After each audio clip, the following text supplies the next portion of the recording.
I feel like every other day there's a post, the new updates for the algorithm. Now you have to post carousels, Instagram reels. Now you have to delete your stories. There's so many rules. With SEO, all you do is you post high value strategic content that is optimized on a regular basis and you will grow. SEO, the traditional sense, creating content for Google, Yahoo, Bing. Some studies show that SEO drives about 1,000% more traffic than social media. What we see in our clients is that if you're doing all things well, SEO, social media, email marketing, we still will see about 60 to 80% of your traffic coming in being from Google.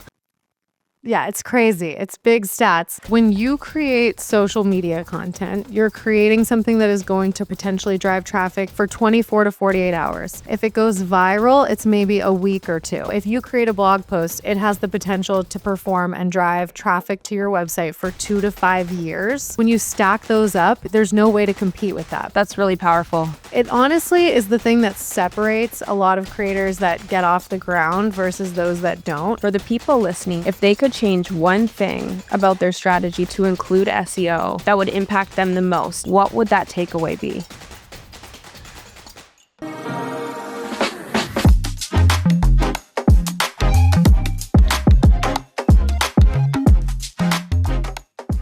Today on the podcast, I'm so excited. This has been a long time coming. Jordan, the CEO of Influencer SEO. So I'm so excited to have you on today. And I wanted to start by talking about SEO in general. In your words, what is SEO and what does it do for your average content creator or entrepreneur?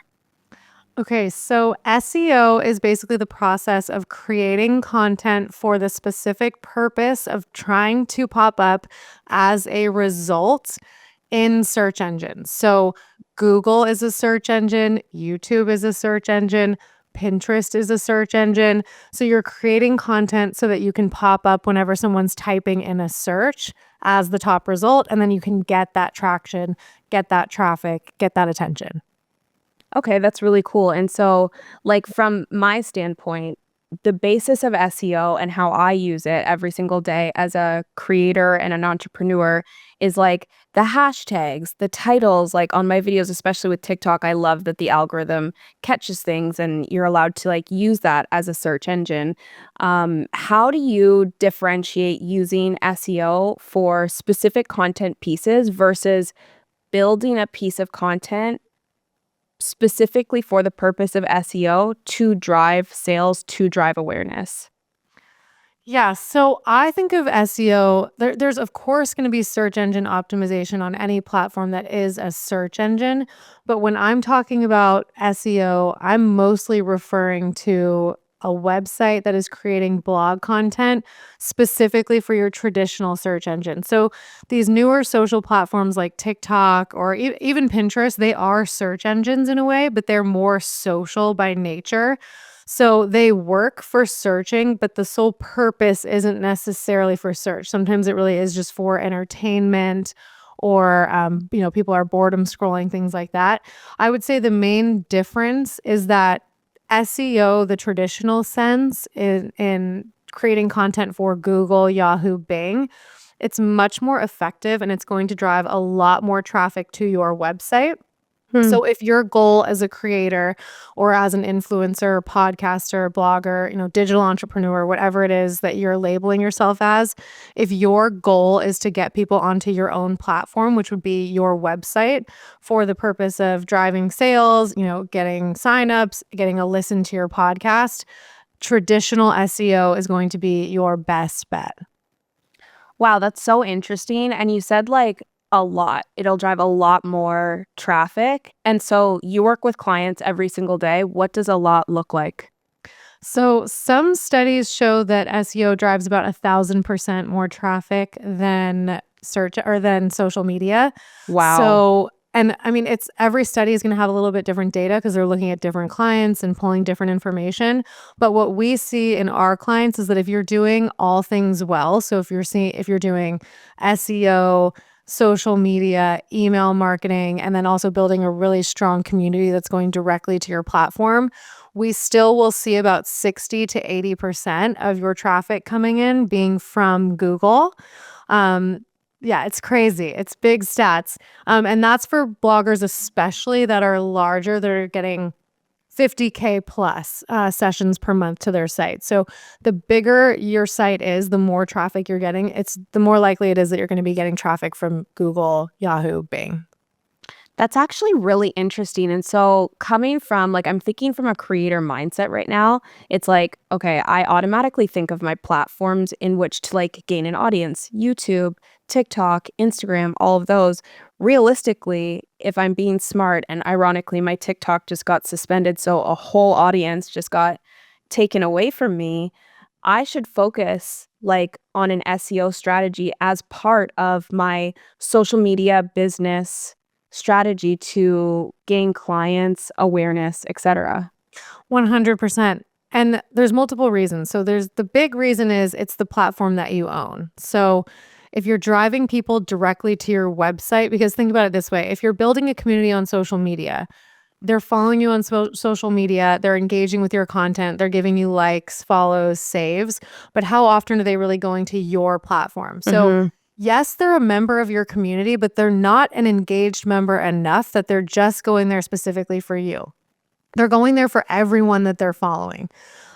Maybe they're engaging with your content. Maybe they're just scrolling on by. Whereas if they're on your platform, they're entering into your world, your space. They're only able to engage with you, what you're offering, and what you're selling. So it's a much more engaged way of connecting with people. The other reason, well, and as you saw, this is a great week to be talking about this because TikTok was banned, maybe not banned. We Yeah. really don't know what's happening. There might be an executive order to save it. We're not sure. But either way, it just goes to show that at any moment these platforms can disappear. So if you're not building your own platform and making sure that people have a destination to go just for you, you don't have a business that has staying power. That's very fair, and it's something that I heard you talk about in another, podcast was about the, like, longevity of your brand and essentially making this a business, and how the blog posts and using the SEO behind it, there's staying power there for, like, a couple years versus when you do an offhanded post, it's quick, it's in the algorithm, then it pretty much dies. So tell me a Yeah. little bit more about the staying power there and how powerful those pieces of content actually are for a business. Yeah. So when you create social media content, you're creating something that is going to perform and potentially drive traffic to your website or your profile or whatever it is that you're trying to drive traffic to or attention to for 24 to 48 hours. If it goes viral, it's maybe a week or two at the most. We don't see posts on social media performing for years to come. Whereas Mhm. blog content is the exact opposite. Google and these other search engines are not showcasing content because it was recently posted. That's not a part of it. It affects it a little bit, but the main reason that they're showcasing content is because it adds the value that the person is searching for. So if you create a blog post, it has the potential to perform and drive traffic to your website for 2 to 5 years. And that's just when you stack those up, there's no way to compete with that because for 2 to 5 years, every single post that I've created on my blog is now bringing me people. And Mm. then if I go out and post on social media, it's kind of just like the cherry on top. But I have all of these past posts that are driving traffic in a massive way at, 1,000% on average more. Wow, that's really powerful. It honestly is the thing that separates a lot of creators that get off the ground versus those that don't. Of course, there are the anomalies, like the people that are so great at short form video. Like I think of the comedians or the people that are just really, really great at short form video. Like that's their thing. And those people do amazing with social media, amazing with TikTok, and they drive a ton of traffic. They drive a ton of sales. But there's a lot of people that that's not their like expertise, I would say. And so they're trying to do this Reels thing, they're trying to do this TikTok thing, but it's just not really landing for them or getting them the growth that they want. And so I would say if that's you, I would definitely take a different approach and focus on SEO because you could spend 4 hours on an Instagram reel or TikTok, shooting, editing, Mhm. posting, commenting, coming up with the hashtags, all the things, and you're going to get value for 2 to 4 days. Whereas if you spent that same 4 hours on a blog post, it will go out and work for you for years. So the value is just so much more and you'll get so much more out of it. That's really interesting, and so what I think about immediately is what what kind of content are you putting in a blog post? The same that you'd put in a video? So yes, well, you should be creating the content that your target audience would be interested in. So, let's say you are a beauty creator. You should be writing blog posts about beauty. You can be doing, tutorials. Yes. You can be doing product reviews. You can be talking about skincare. But the main thing is you want to be answering questions that people are searching for. So that's something that we do is we actually help our clients figure out, okay, what is your target audience searching Mhm. for? What are they searching for that if you popped up, it would be a positive exposure to your brand for them? And that's how you can start capturing people that maybe don't know who you are yet, but would be a member of your community if they knew you. And I think that's really the main point is that when you are creating content on social, you are reaching the same people, right? Over and over again, because they're already in your community. Mhm. Maybe you end up landing on the For You page or on a hashtag that someone's searching for, but it's mostly the people that already know who you are and because they're following you. Whereas on search engines, you're going to start reaching people who would be in your community because they're searching for the kind of content that you create, but they're finding you not because they know who you are. They're finding you because they're searching for you, if that makes sense. So they're searching for beauty, but they've never heard of you before, and they find you and they're like, "Oh my gosh, this is a great beauty platform. Like, I wanna be engaged. I wanna come back." And that's how you reach outside of your current audience and scale your audience. That's really cool, and so I'm curious because I always think that obviously organic content, like coming from a real human being is so important, but I'm curious your thoughts about maximizing or utilizing AI to write the blog posts and do all of that. Is it the same effect, or what are you seeing? Most studies show that AI generated content does not perform as well. Mm. And it's hard to say why. I think the main thing is that people were kind of, especially when it just launched, people were just utilizing it as like a tool to take the human out of it. So having it write Oh. full blog posts and the thing about AI is it can't come up with anything new. So it's just regurgitating content that it's finding online and Oh. spitting that out. Search engines really value content that is unique and adding a new perspective. So it can't add that value. It also tends to have like inaccuracies and things like that. So human generated content's always going to perform better. But that being said, AI does have a place and it is super valuable. It's great for brainstorming. It's great for cutting your workload in half. It's great for editing. You just don't want to sit there and be like, okay, AI, write me a whole blog post on XYZ. You really want to make sure that you're adding your creative touch because that's what you are and again, call it a blogger, influencer, content creator. You guys are really the tastemakers. You are the trendsetters. You are leading. And so you want to make sure that you are doing that in all of your content, whether it's social or blog. Okay, that makes a lot of sense, and I think that especially as, like, a solo entrepreneur, I feel like right now I utilize AI more so as an assistant, if anything, help with emails, all that kinda stuff, but it's always I just wonder, does that stuff perform in the same way? So, that's actually it makes sense in that way, and utilizing it to brainstorm instead seems smarter to make sure that your ideas are making it out there, but I didn't know AI couldn't come up with new ideas, essentially. I didn't know that. Yeah. So, and that's the other thing is AI is a useful tool. I feel like it had like a big trending moment. And it's hard to say if the data is 100% accurate because it could just be like I said that it was flooded with negative or it was flooded with content that was just kind of in the beginning when people were just saying, "Hey, spit out a whole blog post for me," and they weren't utilizing it the way with the right prompts and the way that Mhm. it's really meant to be used to the best of its ability. So we'll see. I think it's going to continue to evolve. The other thing is that in the search engine algorithms, we've seen a lot of changes. So in the search engine results on Google, we're now seeing a lot more forums in the results. Hmm. And that is due to the fact that Google has been tinkering with its algorithm, trying to reduce the amount of AI generated content and showcase more human generated content because people want what they want honestly an influencer, someone they trust, a blogger, a friend. You've heard in marketing forever that friend testimonials help make sales possible. Mhm. And so it's the same type of thing. You don't want a bunch of content that you can't trust on the internet when you're actually looking for a real result.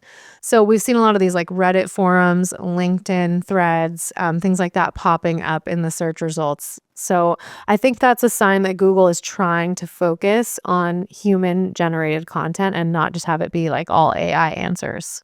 That feels really positive, to be honest, in this day and age. So, something I hear a lot is blogging is dead. What do you say to No, that? absolutely not. No, absolutely not. Blogging is alive and well. Even there's been people saying like, oh, Google's losing its market share. It's still like the most massive source of traffic. It's still outpaces by far every other source of acquiring traffic. So even though there's gonna be changes and yes, like now there's new platforms, it's still the number one way to drive traffic to your website. And blogging is not dead. I actually think that this whole short form video thing is having a huge moment. I definitely think it's gonna be here to stay. But I think that people are gonna get tired of this just like low value brain dopamine rush. And they're Mhm. gonna want to go back to like, okay, am I really learning anything here that is staying in my brain? Am I actually engaging with this content in a way that I care? I follow so many people on social media that I see their content all the time and I'll be like, "Oh, that's really cool." And then I keep scrolling. Or I see their content, I'm like, "That person's amazing. Wow." And then I keep scrolling and I can't remember their name after that.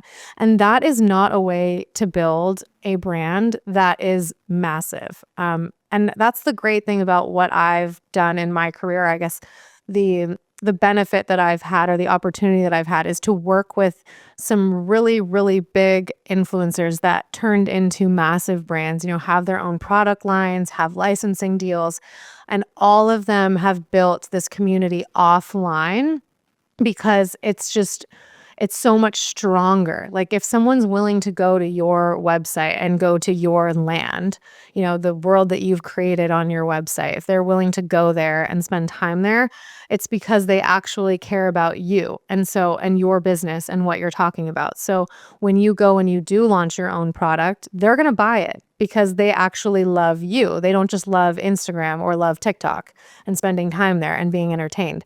They love you as a creator, and that's what you want. You want that, like, community aspect to it.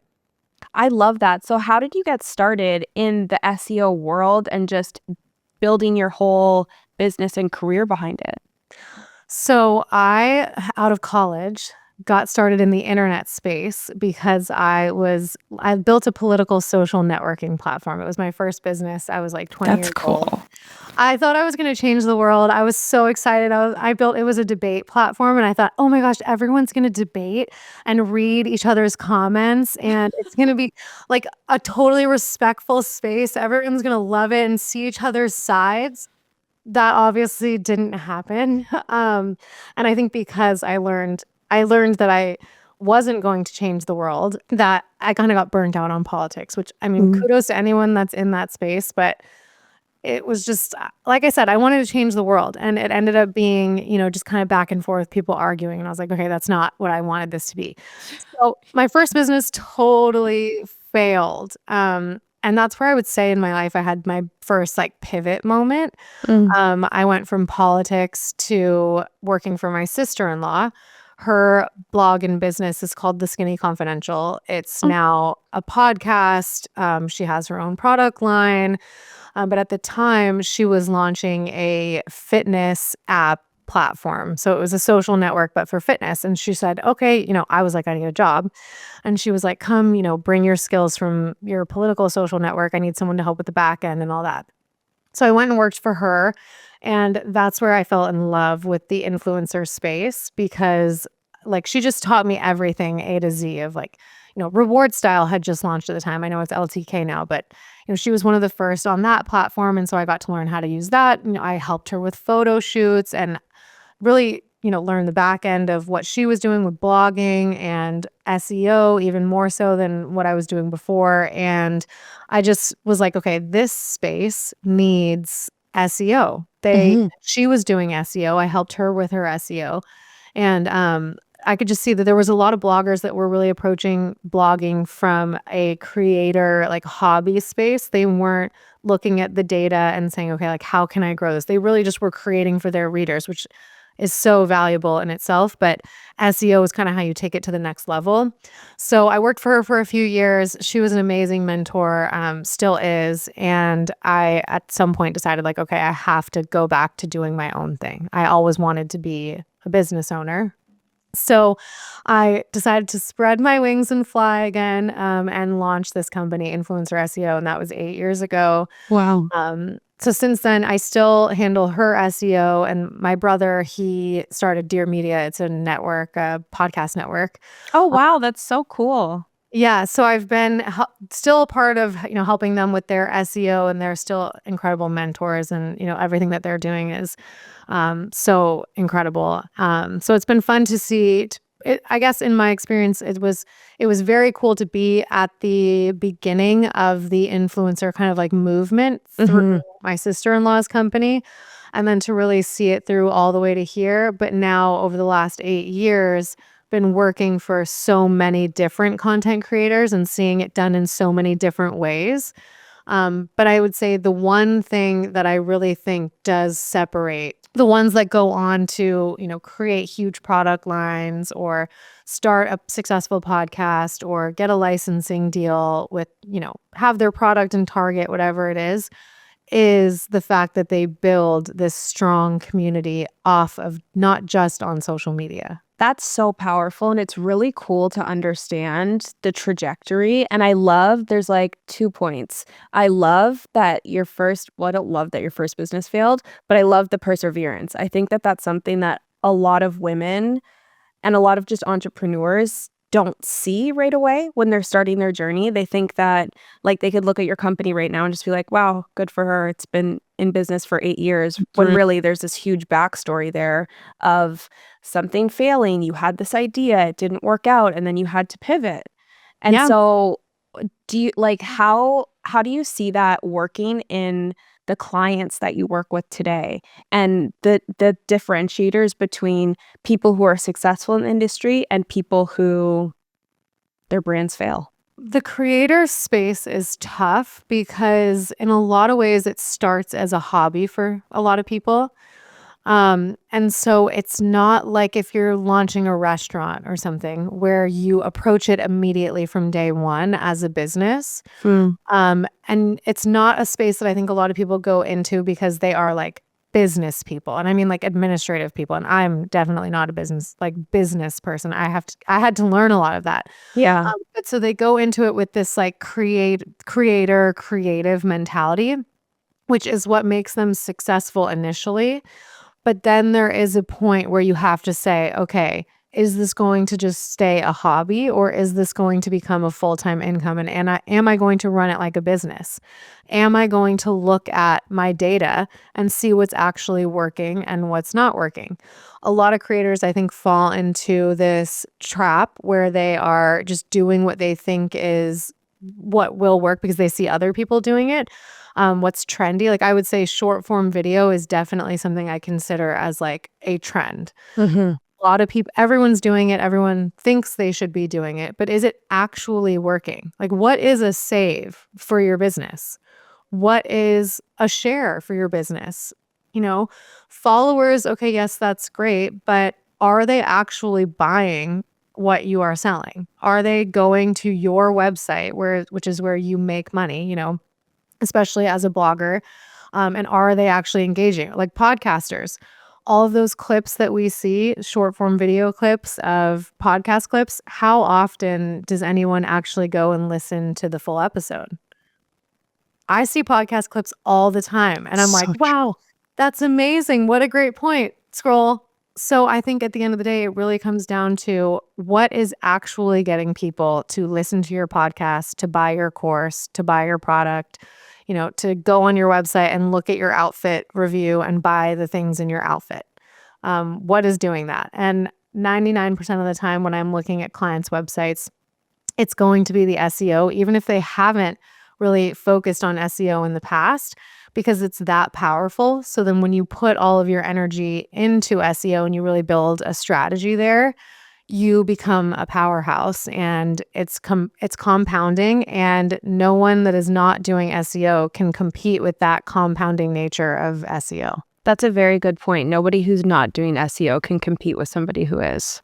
Totally. Because if you're going every day, you're in a hamster wheel essentially, on social media, just creating every day in order to get value, in order to get traffic, in order to get sales. Whereas I can write a blog post that will, for 2 to 5 years, drive sales. If I do an outfit roundup as a fashion blogger and I post that for 2 to 5 years, it could potentially be ranking on search engines and people could be buying those products. You know, they're using the link, the LTK link or the Collective Voice link, or the Amazon affiliates link. So their cookies are being tracked. So you're earning commissions off of them. Just even if they don't buy it initially, you're still going to be earning commissions over time. And all you have to do, and this is something we also help clients with, is okay, let's say you write a blog post and it's ranking for 2 to 5 years. Okay, those products start to go out of stock, right? So creating a strategy for going back and updating old blog posts with switching out new affiliate links so that when they Google how to style ankle boots and your post is popping up, they can actually buy the products in there. Because that's another thing that happens with SEO is sometimes the post will be ranking. And so someone will be Googling how to style ankle boots and they'll find your content. But then if the products are sold out, they Oh, might not buy the product. So you do have to go back and kind of manage that.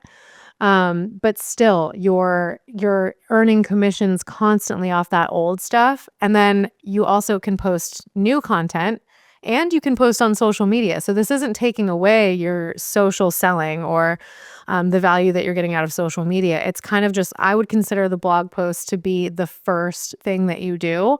And then you go out and promote on social as well. And then your blog posts just continue to add value for you over a lot longer period of time.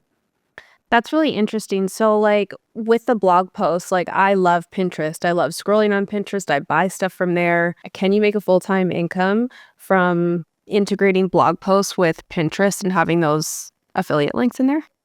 Yeah, so Pinterest, I would say, is like my second choice when it comes to like where to get traffic from. So I would say Google is going to be number one. Oh, If you wow. And then Pinterest number two. Especially, it depends what niche you're in. So like fashion, home, beauty, that kind of stuff is amazing on Pinterest. If you are in, I would say, I don't know, I'm trying to think of like another niche, maybe like education. Actually, well, no, education as far as like teachers and Hmm. schools and stuff does really well on Pinterest. Oh, But let's say you're in like IT. That might not be the best platform for Pinterest because it's a visual platform. So right. anything visual is going to be great. Fashion bloggers do incredibly well, and it's not oversaturated. I know a lot of people say that. I have clients that are crushing it on Pinterest. So yeah, it's an amazing platform, but it would always be second to Google. Google's still going to be number one.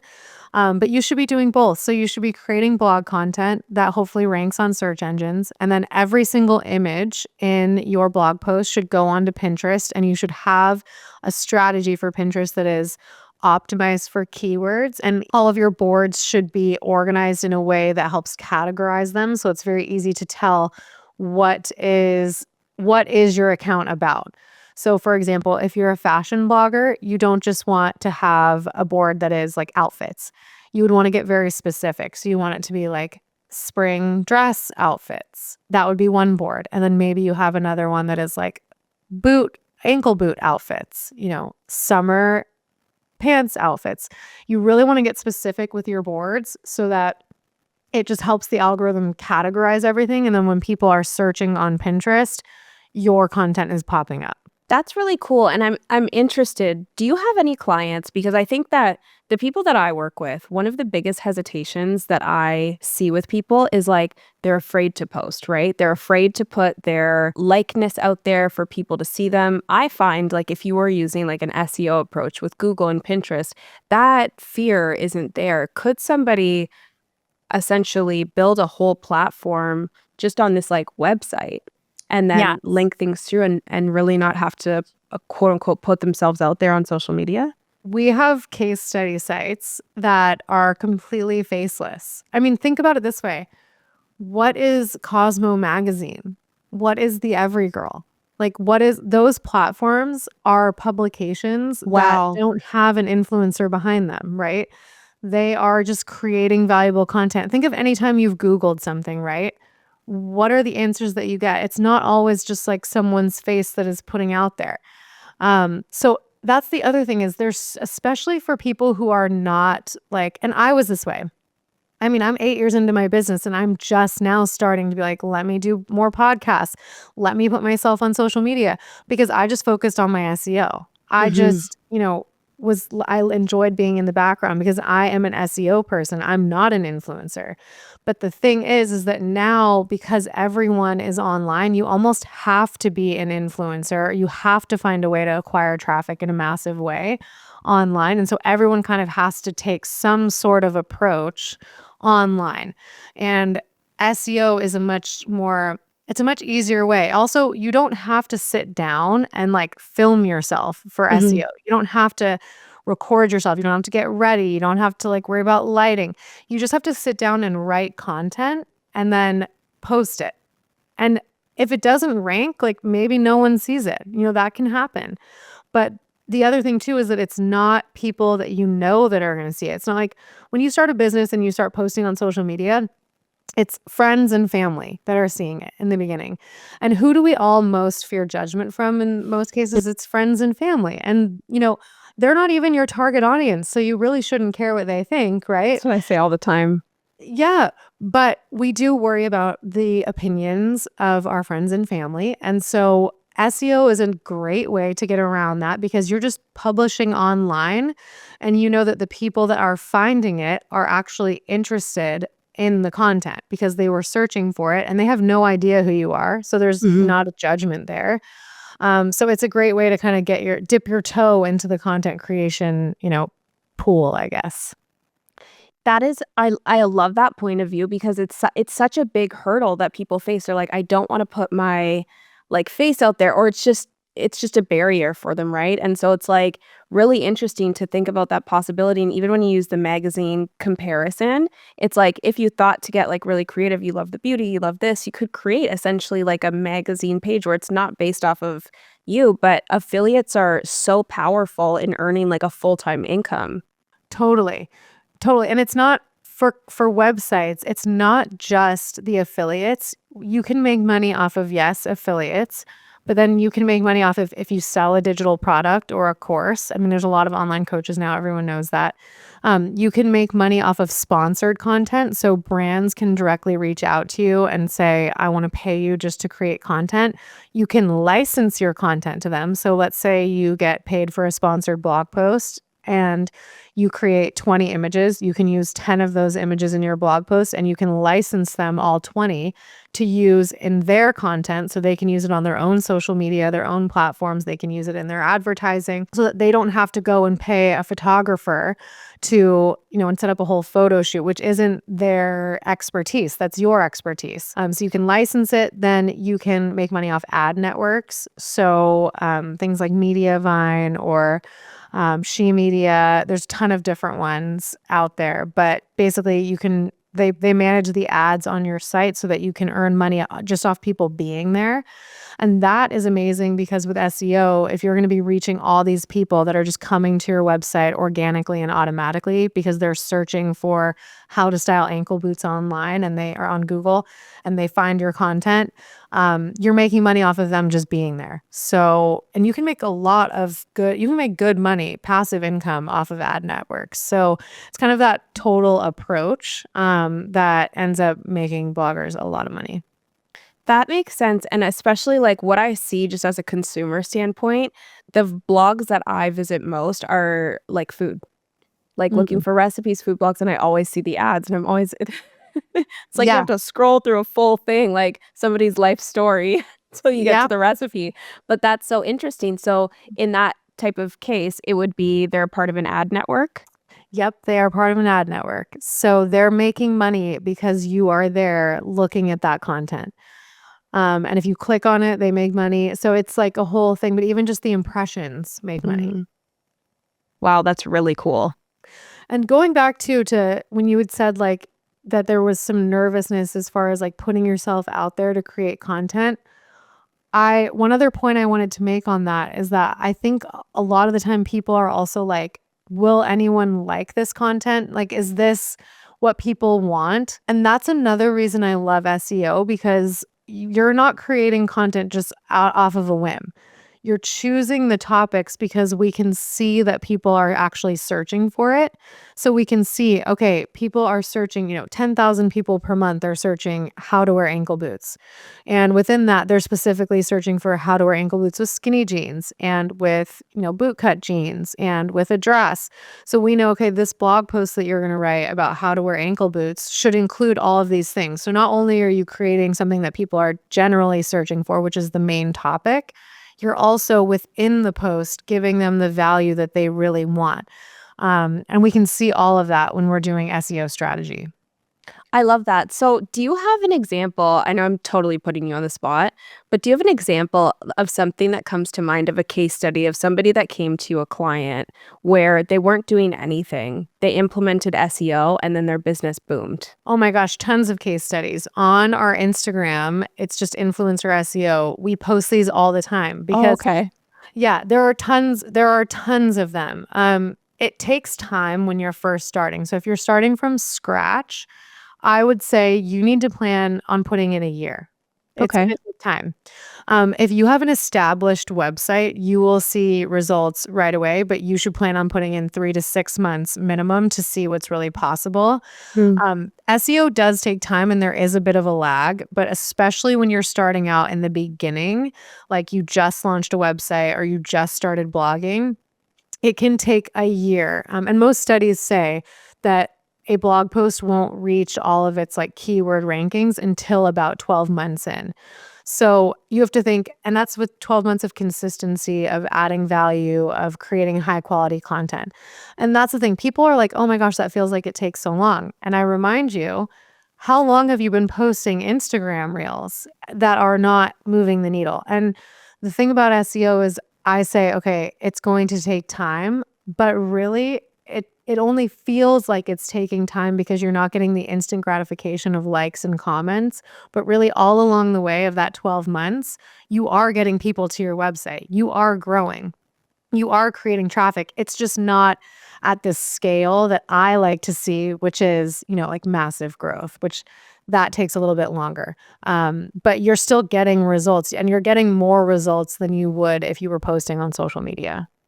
That makes sense. To me, 12 months isn't that long. I do have I think that you need to have like a longevity mindset though when it comes to this kind of stuff. But I'm like, to see results in 12 months and like the the rate in which it changes like 1,000 times more than a social media post, like if you can do that online and go viral online, what could you do with a blog post with the SEO behind it? I feel like that it's just like the possibilities kind of seem endless with it. Yeah, we have case studies that we post on Instagram that are like 3,000 to 6,000% growth over 12 months. So it's it is massive amounts of traffic. It's game changing. And that's really why I honestly my why, I guess, would be helping other people grow their platforms. Like that is what makes me happy. Seeing my clients, people that we work with change their life because they trusted in us and our team. And that is probably like my favorite thing is when we've been working with clients for a long time, they come back and they're like, oh my gosh, I got a licensing deal. I got a product deal. I quit my job. I'm now a full-time content creator. I'm, now traveling and working with all these brands that I dream to work with. That's what I like to see. And that will happen if you focus on SEO. It might happen if you focus on social media. It might, and especially if you're really good at short form video. Like if that is your jam, then by no means am I saying you should switch and only focus on SEO. But if you are not seeing that really steady, consistent growth where you feel like, wow, my business is growing every month, then I would say this would be SEO would be a better strategy for you. And I think it takes control back. Like you said, right now it's kind of like when you're on social media, the power is in those companies and on those platforms. And this is a way where, again, with the longevity, it's taking the control back so that you can predict more things for your business and see change sustainably happen over time, which isn't always the sexiest thing to 100. see, but it's like in the long run, it is. Yeah, no, I follow a lot of those like Instagram coach, you know, influencers online because I even want to know. I'm like, how do we do this on social media? And so I follow a lot of those Instagram coaches online, and I feel like every other day there's a post. Okay, the new updates for the algorithm, the changes, the new, now you have to post carousels. Now you have to do Instagram reels. Okay, now you have to delete your stories or let them expire before you can post again. Like there's so many rules. With SEO, all you do is you post high value strategic content that is optimized on a regular basis and you will grow. Like you will see the needle move. And so I think that's what I like about it. And I think creators too, there isn't a lot of data on social media. So you're constantly feeling like, okay, am I really growing? Am I moving the needle? Where with SEO, you can track everything in such greater detail. So I can see how many people are coming to your website from each individual post. I can see how many keywords each individual post is ranking for. So if you publish one of these blog posts that our team has you write, over time we can see, okay, Google this phrase and like see your post pop up. Like Wow. see yourself pop up as an answer on a search engine. Now we know, okay, there's, 3,000 people Googling that every single month. 3,000 people every single month are seeing your brand. And on top of that, SEO it's not the same people searching for the same phrases every single month. It's different people searching for those phrases. So if you're ranking for how to wear ankle boots, I'm just going to keep using that Mhm. example. If you're ranking for how to wear ankle boots and it is searched 10,000 times per month, that's 10,000 different people that are seeing your brand every single month. Now, not all of them are going to click through to your website, but if you can capture all those new people and turn them into repeat readers, turn them into a member of your community, you are going to scale your community at such a faster rate than posting to the same people on social media over and over and over. I always say, use SEO to grow your community outside of your current audience and use social media to strengthen the bond and connect with your current community to make them feel like they're your friend, a part of your life, so that they are more likely to convert because they feel like they are, your friend. That makes a lot of sense. It's harmonious, a yin and yang. It's like you don't have to go without either, but you need to use them both together to be strong and have that longevity. And then you don't, and it takes the stress off too. Like Mhm. it takes the whole like, oh, I got to delete my stories and I got to find the best trending audio. Like just create what you genuinely think your following is going to like. Keep them updated on your life. Like let them in, be vulnerable. That's the place to do that. And don't worry about all these like tricks and tips because as you all know, I'm sure you've all tried the like trending audio, you've tried the captions, you've tried the carousels and then the reels that are now 3 minutes before they were 1 minute. Like it's a lot. You've tried it. Take the stress off because it doesn't make that big of a difference anyway. Honestly, it's really true. And the thing is that like as a creator personally, I felt like I've been on a treadmill for years where I'm just like, you're constantly running. It's like, what that meme where it's like a carrot's dangling in front of your face and you're like running to get the carrot. That's how it Yes. feels being a short form content creator. And there's so many stats around people being in your orbit online and how many hours they have to spend with you in order to feel connected to you and to your brand. But to build that up with short form content, it's like 7 hours or something. And so to stay consistent, building 15-second videos, 7 hours worth of like a content library there, that's exhausting. People burn out, then they don't hit their business goals. But you're saying like using it in conjunction with SEO can alleviate that pressure so you can create what you want. But my question is Like, can someone start that at the beginning of their content journey, or do they already need an audience when they come to someone like you or when they want to start implementing SEO strategies? We work with clients at any stage, from Mm. pre-launch, so they don't even have a website yet, and they actually need us to build a website for them, all the way to, like, massive publication, and they're posting, 85 posts a week. Wow. So it just depends on where you're at. I think there's no wrong time to start SEO. The only downside of starting later through your content creation career is that, let's say you were blogging and you were creating a bunch of low value content, there's more to clean out. Oh, So that can happen. And getting kind of set up from the beginning in the right way is great, because then you only have high value content on your site. So it really is like, okay, you're just keeping all of that content fresh and making sure that it's updated and that it has relevant information as time goes on, and that you're adding new great content. But really any time is good to start. It just depends on, like, when you're actually ready to sit down and write at least one blog post per week, one new blog post. And if you have old posts, you're going to want to update one old blog post per week. We kind of built our SEO services for results. So our, like, most popular package, it's called the Strategize package. That's exactly what we have clients do. We have them write one new, very strategic blog post using an outline that we create that's all based on keyword research. So everything from, like, the topic to the title to the URL to, like, what to include in your opening, all the different questions to answer throughout the post, how long to make the post, like, post to link to. We basically give this, like, very detailed outline. So our clients will take that and write one new blog post per week. And then if they have a lot of past content, we'll choose one old blog post per week and tell them how to update it for SEO competitiveness, and for freshness. So, if you have a post that you wrote, I'm just going to use an example, like during COVID, and it has a bunch of phrases in there that are like, I'm sitting at home, I'm locked in, you might want to change that so that somebody who's Googling today and finds that doesn't feel like they're reading a dated post. So things like that. But really, that's the key to success. So that consistency. And then from there, we have options where you can scale that up. So you can get more outlines, you can update more past content. But just doing that is enough. And in that package, we'll, like, track your results. Our team optimizes all the content for you. So we actually oh, go into great. your site. And that's key, because a lot of people don't know, a lot of bloggers, content creators, like digital entrepreneurs, they're not optimization specialists. So they're not like, okay, what keywords do I need to put where? Like, what headings do I need to use?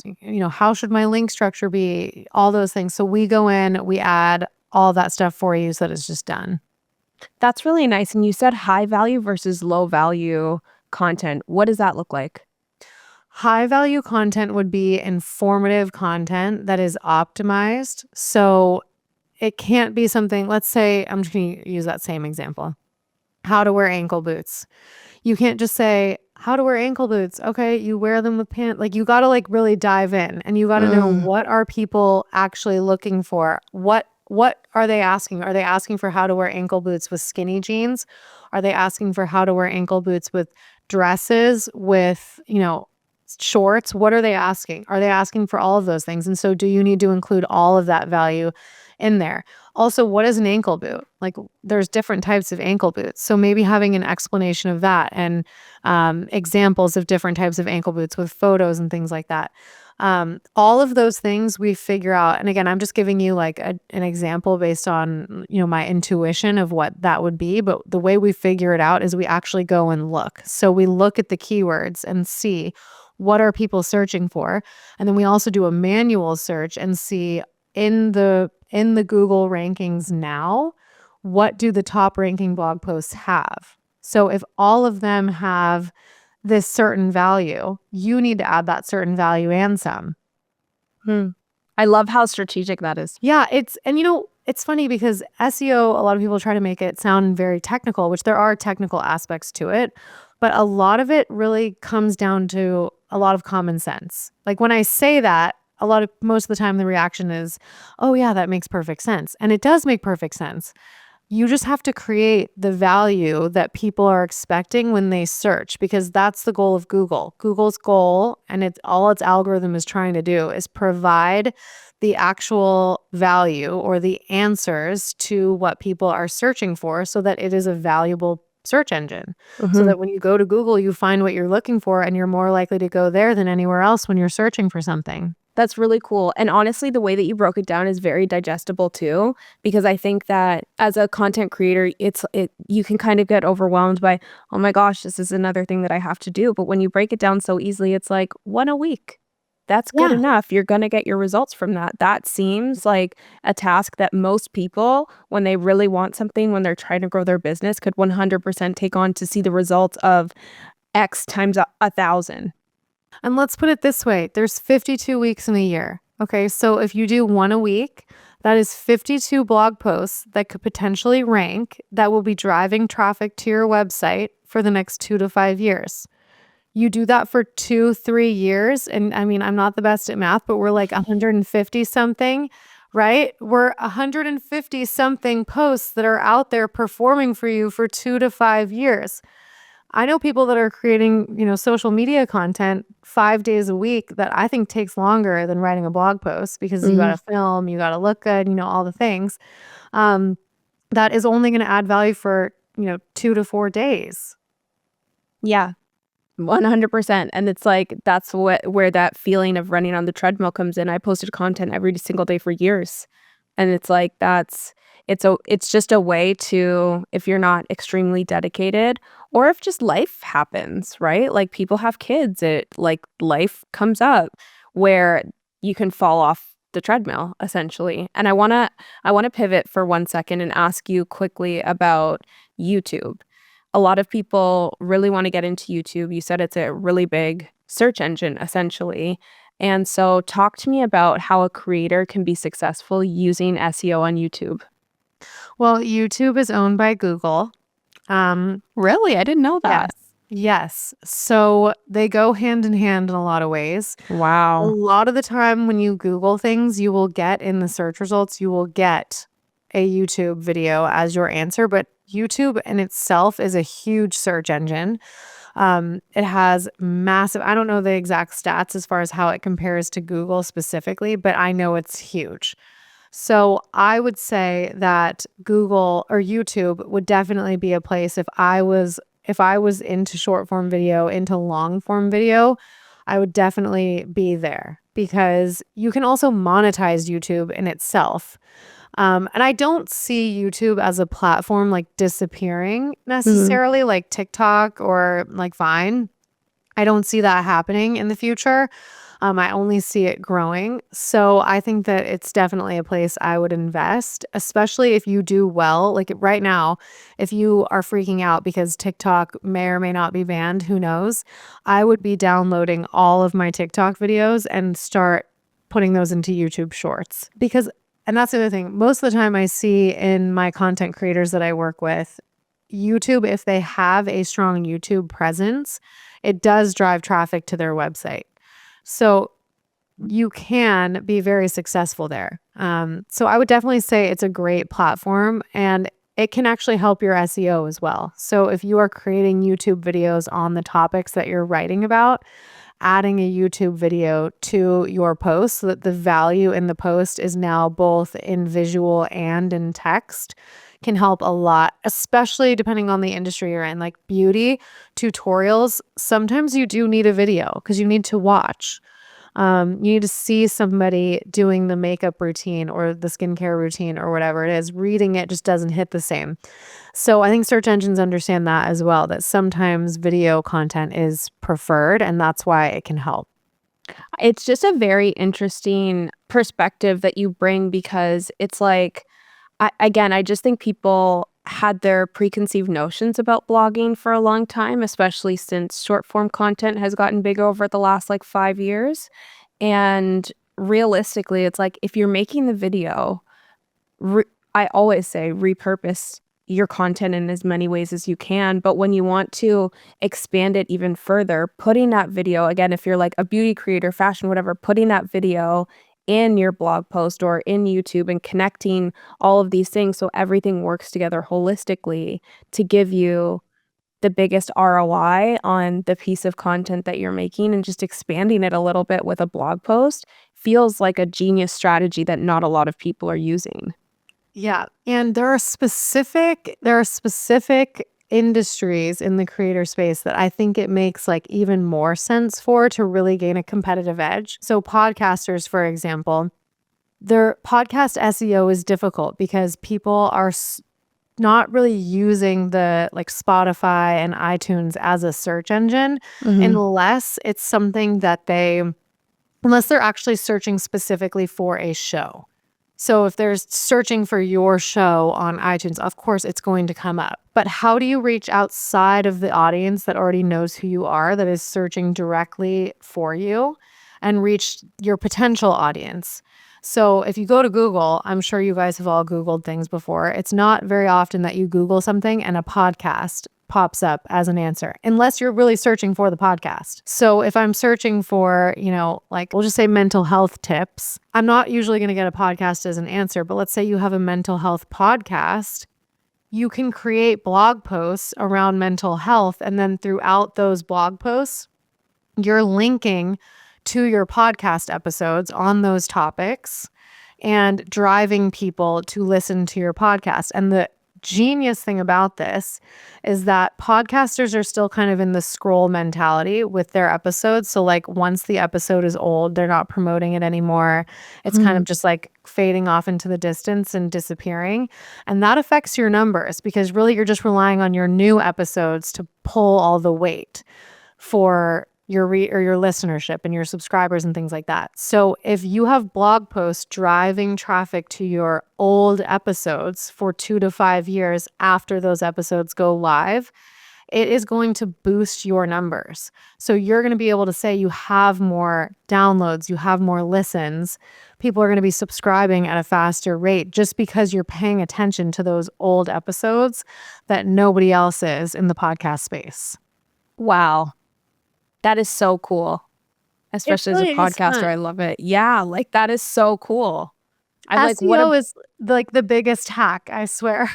yeah, that's brilliant, honestly, because it's like, if you spend all of this time making content, producing episodes, short or long, I don't care. It takes time, it takes money, it takes energy.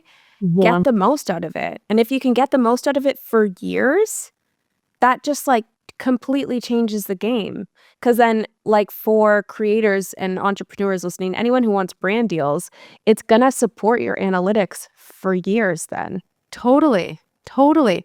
And it just gives you that competitive edge because your old content is now working for you and you Mhm. don't have to do much for it other than create the initial content, right? Mhm. So you have a podcast episode go live, you create a couple of blog posts that drive traffic to that, and then those go out and work for you for 2 to 5 years while you continue on forward. It's not like it's this whole extra massive strategy. The only thing is you got to create the blog posts.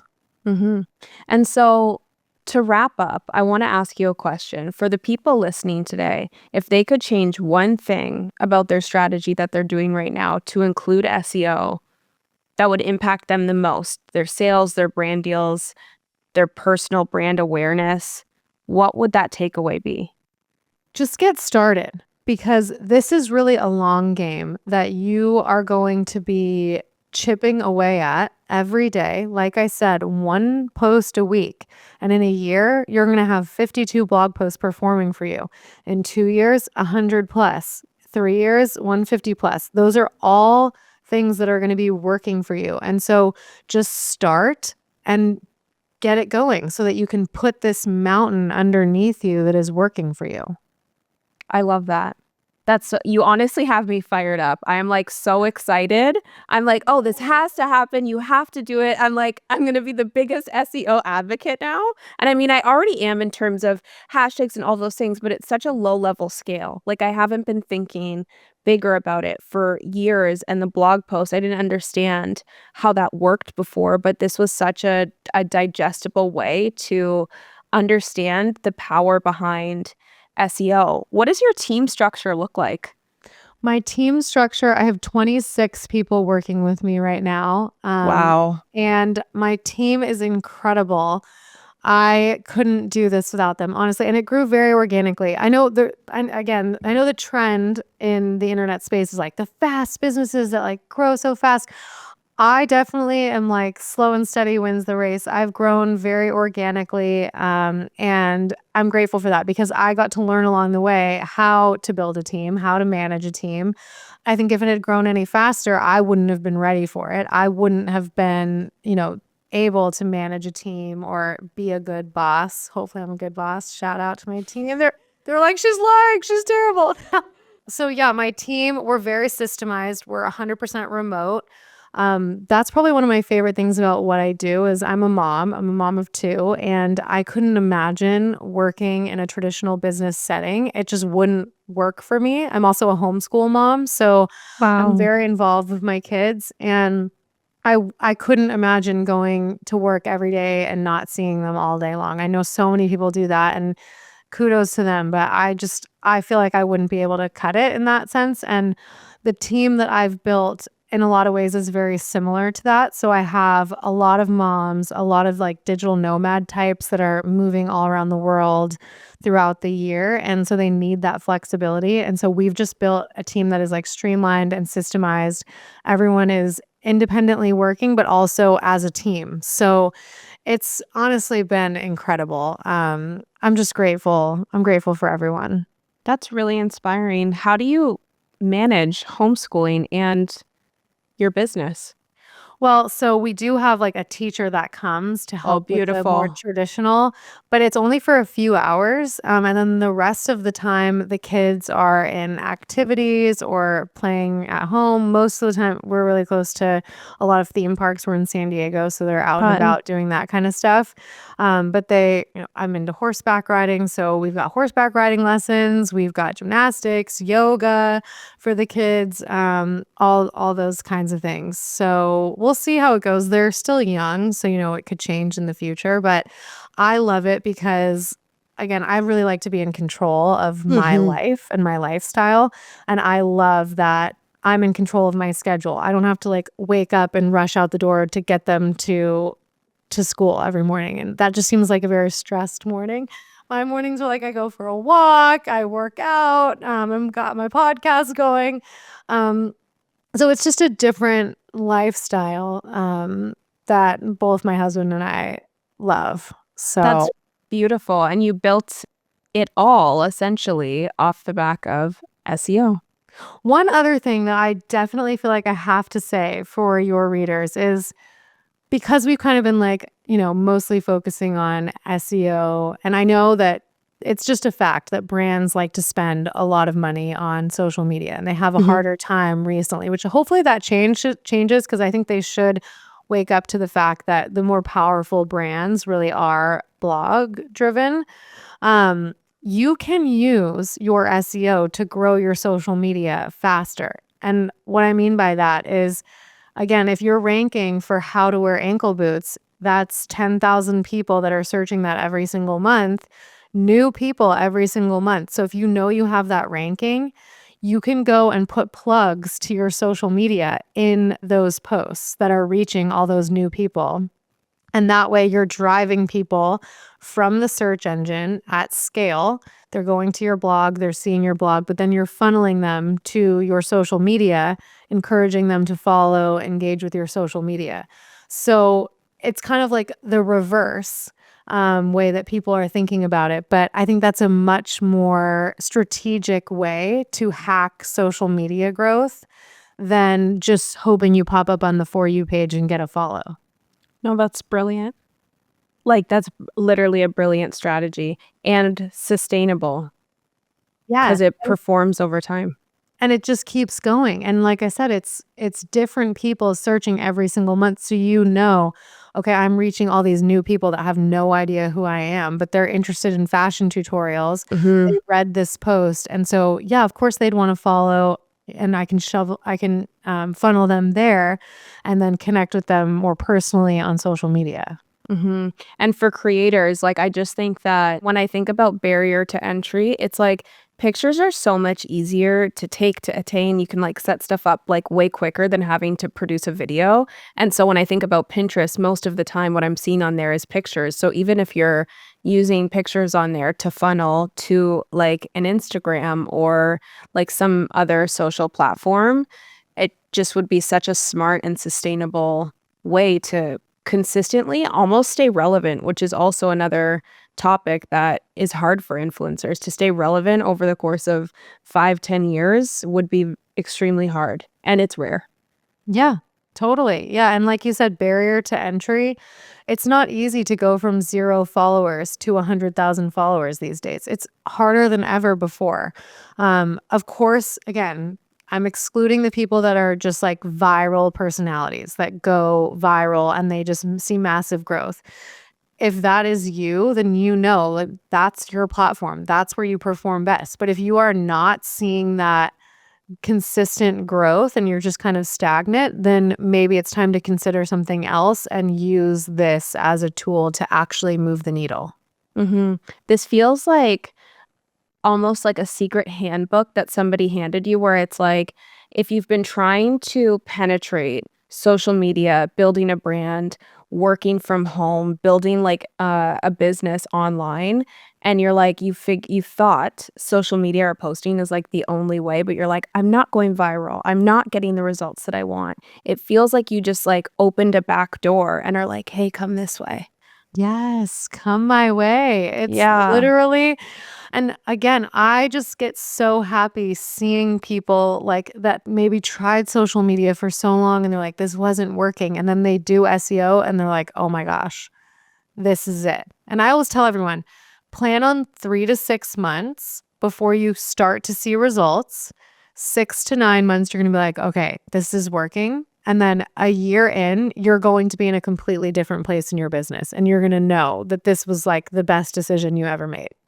I love that. And even thinking like about selling digital products, selling like I know people sell Etsy templates, like or like Canva templates on Etsy, like all of those things. It's like you could really scale that up. People make 6 figures a month from selling those little like templates and stuff. So if you put the SEO behind it, it's like that's how that works.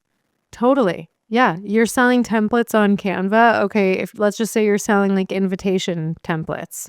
You can create content around event planning. You can create content around like event themes. You can create content around like choosing color schemes for a party. There's so many things that people are searching for that would see your content and be like, oh, wait, they sell templates. Okay, I'm planning a party. It's so much easier for me to just use this. Or I love this brand in general. You could on your website have a whole store of affiliate products that are for each theme, and you have tips on doing an animal theme birthday party, or you know what I mean, you have all that stuff on there, and then you can drive to your templates. It honestly, that goes hand in hand. It's like, how do you create content for your target audience, figure out what they're searching for, give them that value, and then that's exposure for your brand. You can make money, like I said, off of the traffic from that if you're with ad networks. But then you can also sell whatever it is that you're selling. Like we are, our business is influencer SEO. We are catering towards like digital entrepreneurs, podcasters, online coaches, bloggers, influencers. And so on our blog, we create content all around that, from like how to make money through a blog to like how to use Canva. We talk about that all the time on our blog. How to do things on WordPress, like how to add a user on WordPress. Definitely a blogger would be Googling that. So we create all that kind of content so that they get exposed to our brand, and then they keep seeing us and we capture them and hopefully work with them. That's how it works, I guess, is what I would say. Do you ever run ads? No. I've done a couple social media ads, like boosted posts, but I feel like it's just kind of a waste. Like I'm like, hey, So I just threw $500 away. Like and it'll be like, you got all these impressions, and I'm like, okay, well, I'm not getting any like true value. Maybe I'm doing it wrong. If there's any ad specialists out there that are like, you just don't know what you're doing, I'm totally open to it. I stay in my lane. I'm an organic SEO specialist. That's what I do. I know that there's people who are probably great at ads and would say you just don't know what you're doing. Boosting a post has been my strategy. So if that's not a good strategy, that's not it. But yeah. That's so funny. Honestly, reassuring though. I'm just like, I'm always curious because I'm like, are people like, it's nice to know that it's from an organic place and then you're running a full business with 26 people on your team from it. It's like, okay, it works. Well, and that's what's so funny is I'll see a lot of online Instagram coaches talking about how to grow on social media, but then I see ads from them and I'm like, okay, but is the ad the way to grow or is the organic like course that you're selling the way to grow? I also just generally think there's a lot of great coaches out there, but there's also a lot of not so great coaches out there. Mhm. Um, I could go down that rabbit hole, but I won't. I won't. But I talked to a lot. I mean, we worked with over 400 creators at this point, Wow. and most of them stay with us for over 2 years. Wow. So it's our clients stay with us for a long time because it's kind of like, what's the ceiling to your growth? Like, when do you want to stop growing? Most of them don't. And so I've seen a lot of strategies implemented because of courses that were taken that just don't add any value. Mm. The biggest one, I'm just going to throw it out there, the email marketing, you guys. The email marketing, it only works if you have a really good strategy. It's not going to work. And I went on a rant about this on my Instagram, but sending automated emails about your content going live doesn't work. Hmm. It just doesn't work. So don't do it. Really, don't do it at all. No, if you're going to do email marketing, you have to have like a very specific strategy and add a new unique value through your email so that people have a real reason to subscribe. Because if you're sending out automated emails, all you're doing is prompting people to unsubscribe, and that is harming your asset of your subscriber list. That makes sense. So don't build an email list, just have a blog. Or, I mean, you can build your email list, but if you're going to use it for the moments where you really have something valuable to say Mm. so that your email campaigns are like someone would read it and not decide to unsubscribe. A lot of the ways that I see it being used right now are kind of promotional. So, hey, we have a new product, or hey, we have a new blog post live. And every time the blog post goes live, and this is mostly for like traditional bloggers. So they'll post, 2 blog posts in the week, and at the end of the week, an email goes out that's like, our new two posts are live. Here are the links. And every week that happens. And so over time, their subscribers start unsubscribing because they're like, okay, I know this is just a promotional email promoting the blog post. Like, I can go to your blog. I know I don't need the reminder kind of thing. What I see that really works is when it's a unique strategy. So it's something like only the people in email are going to get access to specific Mm. product discounts, or they're sharing only personal information in their emails, or maybe they're forecasting trends in their emails that they're not doing on their blog. So it's like a whole unique strategy, a unique value add.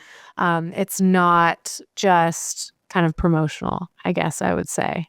Yeah, I'm just like as a business owner trying to find the why behind it because for me it's like I have an email list, I barely use it. It costs me money to hold those contacts monthly and that's if it's not going to perform for me over time or really convert to anything, what's the point? Yeah, and I will just encourage everyone to look at your Google Analytics and see your emails. How much traffic are they driving? Go into your Google Analytics, go to acquisition, and see where your traffic's coming from, and see each email that you've sent out. It's usually super, super minimal. Like, I'm talking, people will have like 1,000 people on their list, and it's like under 50 that are clicking to the website Oh, because it's a horrible click-through you've got rate. the open rate first. They have to open it, and then they have to click. What do we learn in like conversions, right? Conversion tracking. It's the most small amount of clicks to buy, right? Mhm. Um, but yeah. So, and again, there's probably someone out there right now that's like, email marketing works and you don't know what you're talking about. And I'm like, I don't know what I'm talking about when it comes to email marketing, except for what I see. So you might be right. I think there definitely is space for email marketing to work. And again, it is beneficial to have those people for example, with the whole TikTok thing going on, I have a bunch of emails. I could be like, hey, here's my Instagram link. And I have access to those people directly for those moments. I get that there is value behind it, but how much? How much are you measuring from that really when honestly, as a small business, it costs like a hundred plus dollars a month to manage those contacts. So just it's the opportunity cost I find. And when there's another option, if there's consistent traffic over time with these blog posts that are driving traffic to you in many different ways, and you have the consistent traffic on this thing that you own, it kind of can negate that email list in that way if you're not going to be using it to add value. I'll tell you what I do personally. So I personally do have an email list. I just only use it when I really have something actually important to say. I don't spam. I only use it for things like free evaluations, which is actually like an email capture strategy. So I'm trying to get people to request a free evaluation so that then I can send them the value of their free SEO evaluation, which, by the way, everyone, if you want a free SEO evaluation, there's one on our website. That's Um, great. and then I send them the unique eval that is really just related to them and their performance. And then after that, if I have something important to say to them, like I have a new product or I'm sending out a case study or I'm on a podcast that I want to send out something unique, I will use it in those cases. But I won't do it on like a weekly basis where I'm just spamming. Um, and I'm subscribed to a couple good email threads that are like SEO related that actually send out studies. So if you're doing Mm. something like that, that totally works. So I want to see the SEO studies on a regular basis and stay on top of it. So if you have something like that in your industry where you're adding like unique value, then in my opinion, totally do it. But an email list is an asset because it's a group of people that you can reach at any moment, right? So it is important. So I would say keep it, but just don't risk diminishing the asset because you're sending out low value emails. Okay, that makes sense. So I'll keep my email list. Yeah, keep your email list. Um, yeah. And that way, because no one's going to unsubscribe if you're not spamming them, right? Yeah. No, that's totally fair. So this has been amazing. I want people to know where they can find you, they can find more information, even if they want to work for you. Where can they find you online? Okay, so Instagram at influencer SEO. That's our business Instagram. You can go to our website. It's influencerseo.com. And then if you want to connect with me directly, I am Jordan T. Becerra on Instagram. You can connect with me there. And yeah, if you want to email me, I'm Jordan at influencerseo.com. Any way that they want. This is super fun. Thank you so much for having me. You're welcome. And that is how she does it.